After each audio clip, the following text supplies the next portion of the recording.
जय जय राम, जय सिया राम, जय हो बागेश्वर धाम सरकार। मेरे प्रिय दर्शकों, आज हम बहुत ही सुंदर प्रसंग, बहुत ही सुंदर कहानी लेकर के आए हैं। आज की जो कहानी है, आज का जो प्रसंग है, वह एक टिटहरी का है। आप टिटहरी पक्षी के बारे में बहुत सारी बातें सुनी होगी। आप यह भी सुनी होगी कि टिटहरी पक्षी के पास एक पारस पत्थर होता है, जिससे टिटहरी अपने अंडों को पकने के बाद तोड़ती है। प्रिय दर्शकों, टिटहरी की कई सारी ऐसी रोचक बातें हैं, कई सारी ऐसी रहस्यमय बातें हैं, कितनी चमत्कारी बातें हैं, आज की इस वीडियो में आप जानेंगे। प्रिय दर्शकों, आज की जो कहानी हम आपको सुनाने जा रहे हैं, बहुत ही ज्ञानवर्धक और प्रेरणादायक कहानी है। यह बहुत ही अच्छी मोटिवेशनल स्टोरी है, जिसको सुनने के बाद आपको कुछ न कुछ ज्ञान की प्राप्ति होगी। प्रिय दर्शकों, इस कहानी को सुनने के बाद अगर आप इस कहानी के बातों पे अमल करते हैं तो मेरा दावा है कि आप कभी गरीब नहीं रह सकते। जो लोग पैदा ही गरीबी में हुए हैं, वो लोग ऐसे कहानी को ज़रूर अमल कीजिएगा। हम उम्मीद करते हैं कि आप बताए गए कहानी के नियमों को फॉलो करेंगे तो दोस्तों, एक दिन ऐसा आएगा कि आपका भी भाग्य उदय हो जाएगा और आपके भी नसीब के दरवाजे खुल जाएंगे। प्रिय दर्शकों, हमारे द्वारा बताई गई जानकारी पुराने शास्त्र और पुराने ऋषि मुनियों द्वारा बताई गई जानकारियाँ होती है। हमारे द्वारा दी गई जानकारी बिल्कुल सही और सटीक होती है। इसलिए आप वीडियो को पूरा देखें और कहानी को पूरी समझें, ताकि आपको कहानी का सार समझ में आए। प्रिय दर्शकों, जब तक किसी भी चीज़, किसी कहानी का सार समझ में नहीं आता है, तब तक वो मिथ्या लगती है, और जब किसी कहानी का सार समझ में आ जाता है, तब हमारे बिगड़े हुए काम बन जाते हैं। इसलिए वीडियो के अंत तक बने रहें। तो प्रिय दर्शकों, बिना देर के हुए आइए हम वीडियो को शुरू करते हैं। प्रिय दर्शकों, एक समुद्र के किनारे एक गड्ढे में टिटहरी का एक जोड़ा रहता था। एक पति पत्नी रहते थे, एक दंपति रहते थे। उन्होंने एक 4 अंडे को जन्म दिया था, और जब उसके 4 अंडे हो जाते हैं तो टिटहरी अपने अंडों पर बैठी रहती है।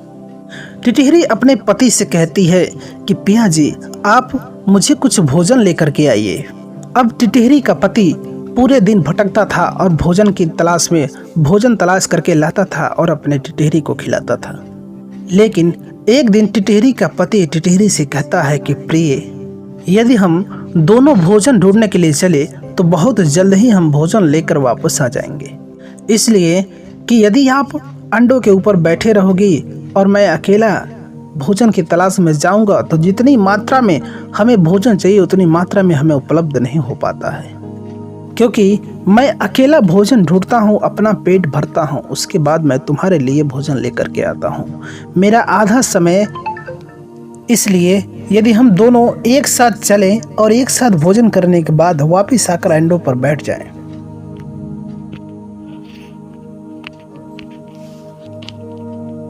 तो प्रिय दर्शकों, टिटहरी की यह बात उसके पति को पसंद आ जाता है। टिटहरी कहती है कि ठीक है, यदि आपकी यह इच्छा है कि मैं आपके साथ चलूं, तो मैं आपके साथ चलने के लिए तैयार हूं। लेकिन इसमें एक छोटी सी समस्या है। उसका पति कहता है कि क्या समस्या है? तब टिटहरी कहती कि हे प्रिय, अगर हम अपने अंडों को खुला छोड़कर चले जाएंगे तो कोई भी जीव जंतु, कोई भी पशु पक्षी हमारे अंडों को नष्ट कर सकता है। बस यही एक चिंता मुझे सताए जा रही है। तब उसका पति अपने पत्नी से कहता है कि प्रिय, तुम चिंता मत करो, हमारे अंडे मिट्टी जैसे कलर के होते हैं। हमारे अंडे पत्थर की तरह दिखाई देते हैं, इसलिए हमारे अंडों को कभी कोई नुकसान नहीं पहुंचा सकता है, कभी कोई हानि नहीं पहुंचा सकता है। टिटहरी का पति कहता है कि तुम बिना टेंशन लिए, बिना कोई चिंता किए मेरे साथ भोजन की तलाश में चलो। अंडों के बारे में आप बिल्कुल ना सोचें, अंडों के लिए आप बिल्कुल चिंता ना करें। प्रिय दर्शकों, टिटहरी का पति टिटहरी को अपने साथ भोजन ढूंढने के लिए लेकर जाता है। दोनों पति पत्नी भोजन की तलाश में निकल जाते हैं और भोजन ढूंढ लेते हैं। भोजन ढूंढ लेने के बाद दोनों पति पत्नी अपने भर पेट भोजन कर लेते हैं। टिटहरी का पति कहता है कि हे प्रिय, अब हमने भोजन भरपेट कर लिया, अब हमें अपने अंडों के पास चलना चाहिए। तब दोनों टिटहरी पति पत्नी उड़ान भरते हैं और अपने अंडे के पास चले आते हैं। वह देखते हैं कि जहाँ पर उन्होंने अपना घोंसला बनाया था, जहाँ पर उन्होंने अंडे दिए थे, वहाँ पर उनके अंडे नहीं थे। टिटहरी और उसके पति यानी दोनों पति पत्नी के जो अंडे थे वो अंडे वहाँ से गायब थे। अब दोनों पति पत्नी एकदम से परेशान हो जाते हैं। टिटहरी के अंडे गायब होने के कारण दोनों पति पत्नी आपस में सदमे में आ जाते हैं। तब टिटहरी अपने पति से कहती है कि मैंने तुम्हें कहा था कि तुम मेरे को अपने साथ न लेके चलो। यदि मैं आज यहाँ पर होती तो मेरे चारों अंडे बिल्कुल ही सुरक्षित होते और कुछ दिनों के बाद में हमारे छोटे छोटे नन्हे प्यारे प्यारे बच्चे उत्पन्न होते। लेकिन तुम्हारी बातों में आकर के मैंने सब कुछ गंवा दिया है। इतना कहकर टिटहरी के आंखों से आंसू की बरसात होने लगते हैं। तब टिटहरी का पति कहा, हे प्रिय, मैंने तो सही कहा था, लेकिन मुझे पता नहीं था कि ऐसा भी हो सकता है। प्रिय दोस्तों, टिटहरी अब सामने रोते हुए समुद्र देव के पास जाती है और समुद्र देव से कहती है कि आप इसी स्थान पर रहते हैं और मैं आपके इसी स्थान पे 4 अंडों को जन्म दिया है, लेकिन मैं जब भोजन खाने के बाद वापस लौटी तो मेरे अंडे वहाँ पर नहीं थे। इसलिए आपको ज़रूर पता होगा कि मेरे अंडे कहाँ गए, मेरे अंडों को कौन लेकर के गया है। प्रिय दर्शकों, इतना कुछ सुनने के बाद समुद्र देव उस टिटहरी के ऊपर हंसने लगते हैं। समुद्र देव कहते हैं कि टिटहरी, तुम एक छोटी सी मामूली सी पक्षी हो और मैं तुम्हारे अंडे की रखवाली थोड़ी कर सकता हूँ। आप अपने अंडों की रखवाली स्वयं करें। आपके अंडों का मुझे पता नहीं कि तुम्हारे अंडे गए तो कहाँ गए। इतना कहने के बाद समुद्र देव हंसने लगता है।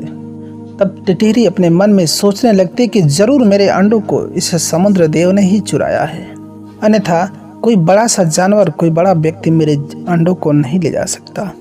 अब टिटहरी समुद्र देव से बार बार विनती करती है, बार बार अनुरोध करती है, लेकिन समुद्र देव उस टिटहरी की एक बात को भी नहीं सुनता है। प्रिय दोस्तों, टिटहरी रोते हुए फिर से वापस अपने पति के पास आती है और टिटहरी को ये सारी घटना सुनाती है। प्रिय दोस्तों, तब टिटहरी का पति अपने पत्नी से कहता है, तुम चिंता ना करो, हम दोनों मिल करके इस समुद्र को सुखा देंगे और उसके बाद हमारे अंडों को हम बाहर निकाल लेंगे। टिटहरी अपने पति की इतनी सी बात सुनने के बाद टिटहरी हाँ कर लेती है। प्रिय दर्शकों, इसके बाद टिटहरी पति पत्नी मिल करके समुद्र के किनारे जाते हैं और अपने प्यारे से नन्हे से छोटे चोंच से पानी भर भर के बाहर निकालने लगते हैं। एक एक बूंद अपने चोंच में भर करके समुद्र को खाली करने का प्रयास करते हैं और सुबह और शाम तक लगातार टिटहरा और टिटहरी दोनों मिल करके एक एक बूंद पानी को समुद्र से बाहर दूर फेंकने लगे। प्रिय दोस्तों, इस तरीके से दोनों पति पत्नी को यानी टिटहरी के दोनों पति पत्नी मिल करके इस तरीके से लगातार 11 दिन तक कार्य को करते रहते हैं, लेकिन समुद्र में कोई असर नहीं पड़ता। समुद्र में जितना पहले पानी था उतना पानी अभी पर्याप्त था। प्रिय दोस्तों, यह नज़ारा देखने के बाद टिटहरी और उसका पति दोनों पति पत्नी देख करके निराश होने लगते हैं कि इतना मेहनत करने के बावजूद समुद्र में कोई फर्क नहीं दिखा, समुद्र का पानी कम नहीं हुआ। यह सब नज़ारा देख दोनों पति पत्नी निराश होने लगे। लेकिन फिर भी टिटहरी कहती कि हे पतिदेव, आप निराश ना हो, हम ऐसा आएगा कि एक दिन समुद्र का पानी पूरा बाहर निकाल देंगे। तो प्रिय दोस्तों, वो फिर से लग जाते हैं और अपने चोंच से पानी को निकालने का प्रयास करने लगते हैं। वह दोनों पति पत्नी हिम्मत हार नहीं मानते। प्रिय दोस्तों, टिटहरी और उसके पति दोनों का इतना बड़ा आत्मविश्वास देखकर भगवान विष्णु उनके पास आते हैं और उनसे कहते हैं कि हम तुम्हारी इस मेहनत से बहुत प्रसन्न हैं, तुम्हारे परिश्रम और तुम्हारी लगन से बहुत प्रसन्न हैं। हम तुम दोनों पति पत्नी की मेहनत से बहुत प्रसन्न हैं। तुम बोलो कि तुम क्या चाहते हो। प्रिय दोस्तों, तब इतना सुनने के बाद टिटहरी और उसके पति दोनों पति पत्नी मिलकर कहते, हमें दुनिया का कोई भी चीज़ नहीं चाहिए, हमें तो बस हमारे अंडे मिल जाए, हमें कोई चीज़ नहीं चाहिए। प्रिय दोस्तों, इतना सुनने के बाद भगवान विष्णु समुद्र को आदेश देते हैं कि अब तुम सूख जाओ, तुम पीछे हट जाओ या फिर सूख जाओ, लेकिन टिटहरी और दोनों दंपत का जो अंडे हैं उसे तुम वापस लौटा दो। प्रिय दोस्तों, इतना कुछ सुनने के बाद समुद्र देव पीछे हट जाते हैं और टिटहरी के उस अंडों को वापस लौटा देते हैं। टिटहरी अपने अंडों को पा करके बहुत खुश होती है, बहुत प्रसन्न होती है। लेकिन दोस्तों, जब समुद्र के बाहर टिटहरी के उस अंडे को निकाला जाता है तो उस अंडे का कलर समुद्र जैसा हो जाता है, यानी कि समुद्र के पत्थर जैसा उसका कलर हो जाता है और वह इतने हार्ड हो जाते हैं, इतने मजबूत हो जाते हैं, इतना पक जाते हैं कि टिटहरी और टिटहरा के दोनों के चोंच से वो अंडे नहीं टूटते हैं, इतना ज़्यादा पक जाते हैं। मेरे दोस्तों, दोनों पति पत्नी मिल करके बारी बारी से अपने चोंच से उस अंडों पर वार करते हैं, लेकिन वह अंडे फूटते नहीं हैं। अब दोनों पति पत्नी बहुत परेशान हो जाते हैं। वह सोचने लगते हैं कि अब अंडों को कैसे फोड़ा जाए जिससे कि हमारे नन्हे मुन्ने बच्चे बाहर निकल सके। टिटहरा और टिटहरी दोनों मिल करके अपने अंडों से बारी बारी चोंच से मारते रहते थे, लेकिन अंडे को कोई असर नहीं होता था। अंडे फूटने का नाम ही नहीं लेते थे। प्रिय दर्शकों, इतना प्रयास करने के बाद जब अंडे नहीं टूटते हैं तब टिटहरा और टिटहरी दोनों उड़ान भरते हैं और भगवान विष्णु के पास जाते हैं। वह जाकर भगवान विष्णु से अर्जी लगाते हैं, कहते हैं कि हे प्रभु, हमारे अंडे पक चुके हैं और उनसे बच्चे निकलने वाले हैं, लेकिन हमारे अंडे फूट ही नहीं रहे हैं, ऐसा हम क्या करें। टिटहरा और टिटहरी की बात सुनने के बाद भगवान विष्णु कहते हैं कि ठीक है, यदि तुम्हारे चोंच से अंडे नहीं फूटते हैं तो हम तुम्हारी भक्ति से प्रसन्न हैं, इसलिए हम तुम्हें एक ऐसा पत्थर दे रहे हैं। इस पत्थर को पारस पत्थर कहा जाता है। यह पत्थर जिन लोगों के पास होता है वह बड़े धनी व्यक्ति होते हैं। तो प्रिय दोस्तों, इतना कहकर भगवान विष्णु वो पारस पत्थर टिटहरा और टिटहरी को दे देते हैं। अब दोनों पति पत्नी पारस पत्थर को लेकर के अपने अंडों के पास आते हैं और जैसे ही टिटहरी उस पारस पत्थर से अपने अंडों को स्पर्श कराती है तो वह अंडे तुरंत ही फूट जाते हैं और उस अंडे में जो बच्चे हैं वो बाहर आ जाते हैं। टिटहरी अपने छोटे छोटे नवजात बच्चों को पाकर बड़ा ही खुश होती है, बहुत ही प्रसन्न होती है और भगवान विष्णु का दिल से शुक्रिया अदा करती है। कहती है कि हे प्रभु, आपका लाख लाख शुक्र है, आपकी माया से, आपके आशीर्वाद से हम अपने बच्चों को सही सलामत पा सके।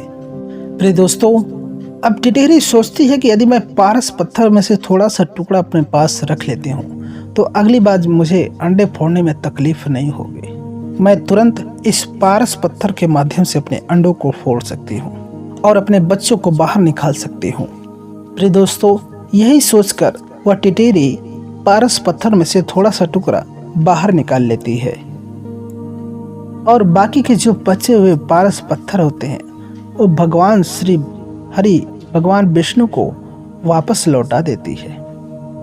अगली बार वह जब भी अंडे देती तो वह तुरंत पारस पत्थर से अपने अंडों को स्पर्श कराते और अंडे फूट जाते थे और टिटहरी के बच्चे तुरंत बाहर आ जाते थे। इस तरीके से टिटहरी के पास में पारस पत्थर आया है। प्रिय दोस्तों, अब ये टिटहरी के पास में जो पारस पत्थर होता है इसे हासिल कैसे किया जाए। दोस्तों, इसका एक सिंपल सा विधान है। यह पुराने ग्रंथों में विस्तार से लिखा गया है कि टिटहरी जब अपने बच्चों को जन्म देती है, यानी कि टिटहरी जब अपने घोंसले में अंडे देती है तो अंडे देने के 15 दिन बाद वह पारस पत्थर को लेकर के आती है। प्रिय दर्शकों, टिटहरी के जो अंडे होते हैं यह 20 दिन के अंदर पक जाते हैं, यानी कि 20 दिन के बाद यह फोड़ने योग्य हो जाते हैं और 20 दिन बाद इन अंडों में से बच्चे निकल आते हैं। इसलिए टिटहरी 15 से 16 दिन बाद अपने घोंसले में पारस पत्थर को ला करके रखती है। प्रिय दर्शकों, इस बीच आपको टिटहरी के घोंसले को हासिल करना है और इस घोंसले में जितने भी कंकड़ पत्थर होते हैं सभी को आपको लोहे से टच करके देखना है। तो प्रिय दर्शकों, अगर आप 15-16 दिन के बाद टिटहरी के अंडे के जो घोंसले होते हैं उसको हासिल कर लेते हैं तो आपको पारस पत्थर अवश्य मिलेगा।